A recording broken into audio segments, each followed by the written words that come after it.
तो नमस्कार प्यारे विद्यार्थियों। इससे पहले हमने कुछ इम्पोर्टेंट क्वेश्चनों को हल कर चुके हैं और आज की वीडियो में उसी श्रृंखला को आगे बढ़ाते हुए हम पहुंच चुके हैं 51वें नंबर क्वेश्चन तक। 51वां नंबर क्वेश्चन बड़ा ही प्यारा सा क्वेश्चन है, काफ़ी कुछ कहना चाहता है, हम भी इसकी सुन लेते हैं। ये कहता है, देखिए, वह कौन सी संख्या है जो कि 4, 8, 6 तीनों संख्याओं का गुणज है। इसका कहने का अर्थ है कि यदि हम 4 से विभाजित कर दें, 8 से विभाजित कर दें या 6 से विभाजित कर दें तो संख्या में भाग जाना चाहिए। तो देखिए प्यारे विद्यार्थियों, इसको हम किस प्रकार से ज्ञात कर सकते हैं। अब हमारे पास कई तरीके के ऑप्शंस हैं। या तो हम इनका एलसीएम निकाल लें तीनों संख्याओं का और एलसीएम से प्रत्येक संख्या को विभाजित करके देखें, या हम जैसे इस संख्या को 4 से विभाजित करके देखेंगे, फिर इसको भी देखेंगे, इसको भी देखेंगे, इसको भी देखेंगे, फिर हम 6 से देखेंगे, 8 से देखेंगे, इस प्रकार से। ठीक है, तो हम क्या करते हैं, सबसे पहले इनका एलसीएम निकाल लेते हैं। कौन कौन सी संख्या है हमारे पास, 4, 6 और 8, इनका एलसीएम निकालेंगे। तो देखिए एलसीएम हमेशा हम इस प्रकार से निकालते हैं, 4, 6 और 8। पहले 2 अभाज्य संख्या से भाग देंगे, 2, 3, 4, फिर इससे ये 2 पे जाएगा, 2, 3, 4, सॉरी 2, 1, 2, 3 होगा, फिर ये जाएगा 2 से, 1, 3, 1, फिर ये जाएगा 3 से अब की बार, तो ये होगा 1, 1 और 1। यानी कि एलसीएम कितना आ चुका है, आप कहोगे 2 इंटू 2 इंटू 2 इंटू 3, तो यहाँ से जो एलसीएम आएगा 2, 6, यहाँ पे हो गया 4 और 6, 6 चौक 24, तो एलसीएम आ चुका है 24। अब हमें ऐसी संख्या निकालनी है जिसको हम मल्टीप्लाई करें तो ये चीज़ आनी चाहिए। अब मैं आपको एक आसान सा तरीका बताता हूँ। यदि हम 10 बार इसका गुणा करते हैं तो ये आती है 240। ठीक है, और इसमें यदि हम इसमें 120 और जोड़ दें, यानी कि आधा हो चुके हैं, तो 120 और जोड़ने पर 0, 6, 360 बनती है। तो देखिए ये 396 और 360 के नज़दीक है। यदि मैं इसमें, जैसे कि आप पता होगा, यदि हम इसमें 24 और जोड़ते हैं तो ये बनेगा 4, 8 और 3, 384, और 396 के नज़दीक है। इसका मतलब है कि 396 विभाजित इससे नहीं होती है। पहला कंक्लूजन लिख गया हमें पास। अब हम और आगे बढ़ने का प्रयास करते हैं। ठीक है, मैं आपको निकालना बता रहा हूँ या आप इसको भाग दे के भी कर सकते हो। अब जैसे कि इस संख्या को यदि हम 3 से मल्टीप्लाई करें, क्योंकि 2 गुना अगर करेंगे तो ये जाएगा लगभग 400 के आसपास, 3 गुना कर देते हैं, यानी कि 240 को हम कर देते हैं 3 गुना। ठीक है, 0 ये हो चुकी है, 12 हासिल बच गई है, 6 और 1 7, ये हो चुकी है 720 3 गुना करने पे।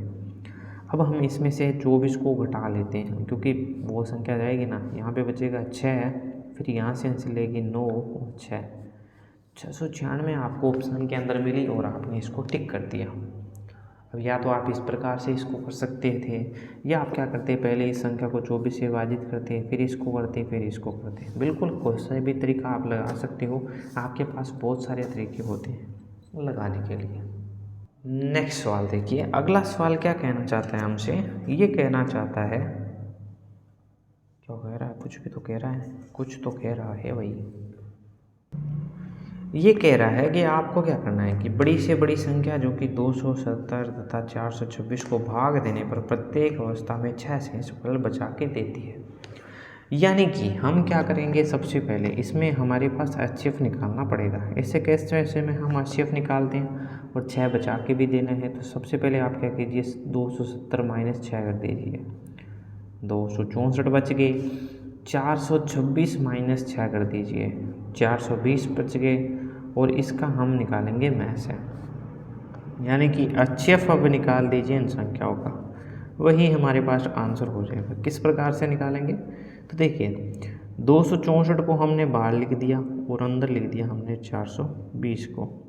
ठीक है, पहली बार में ही चला जाएगा, क्योंकि 264 का 2 गुना तो 500 से पार जा रहा है।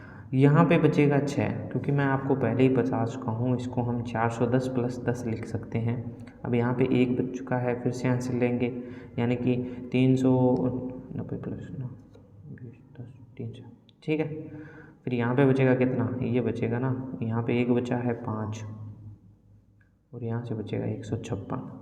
फिर से 264 को ये लेके जाएगा और 1 पे भाग जाएगा 156। अब यहाँ पे बचेगा कितना 8, ये बचेगा 0 और ये बचेगा 108 पे। फिर से ये भाग जाएगा, कितने पे जाएगा अब की बार 156, 1 पे जाएगा 108 और यहाँ से अब की बार बचेगा कितना 2 और 2 8 और ये 4 48, ये क्या 48 ही बचेगा, 48 ही बचेगा ना। यहाँ पे बच चुका है 48 और अंदर है 108, इसको हमें भाग देना है, 2 पे जाएगा कितना 96 और बच गया 12 चौको 48। बस ये पूरा चला गया, यानी कि जो HCF था दोनों संख्याओं का वो कितना हो चुका है 12। जब हम 264 और 420 में 12 का भाग देंगे तो पूरा जाएगा, लेकिन इन संख्याओं में देंगे तो शेषफल 6 बचेगा, क्योंकि यहाँ तक कंप्लीट जा रहा है तो इसका मतलब 6 तो शेषफल बचना ही है। इस प्रकार के क्वेश्चन हर परीक्षा के अंदर पूछे गए हैं। अब चाहे आपको, अब देखिए सबसे पहले हम बड़ी से बड़ी संख्या को लेते हैं, जैसे कि हमने लिख दिया है 77, फिर हमने दशमलव लगा दिया, फिर लिख दिया 0077। अब दशमलव का ध्यान में रखना। नेक्स्ट संख्या है दशमलव से पहले एक संख्या है 7, दशमलव के बाद में है 007, ठीक है। इसमें बाद में है दशमलव के बाद में है 07, दशमलव है उससे पहले हमारे पास है 7, फिर है 7। अब इन सभी को जोड़ना है। अभी इसके बाद में आप चाहो तो 0 लगा सकते हो, चाहो तो नहीं लगा सकते हो, तो आपकी मर्जी। 7 एकम 7, 7 दूनी 14, 7 तिया 18, नहीं 7 तिया 21 होता है। फिर ये बचेगा 7, फिर दशमलव, 7 एकम 7, 7 दूनी 14, 7 तिया 21, 7 चौक 28। चलो बच गई है 2 प्लस की 2 यानी कि ये 9, इतना आंसर आ जाएगा, ठीक है। ये हमारे पास आंसर आ जाएगा। कौन सा ऑप्शन ऐसा कह रहा है, तो ऑप्शन नंबर 2 ही कह रहा है, और तो कोई कहना ही नहीं चाहता, बात ही नहीं करना चाहता, सुनना ही नहीं चाहता। तो ये चीज़ें थी जो कि हमने क्वेश्चनों के माध्यम से की। तो मिलते हैं कुछ अलग क्लासों के अंदर, क्वेश्चनों को हल करेंगे।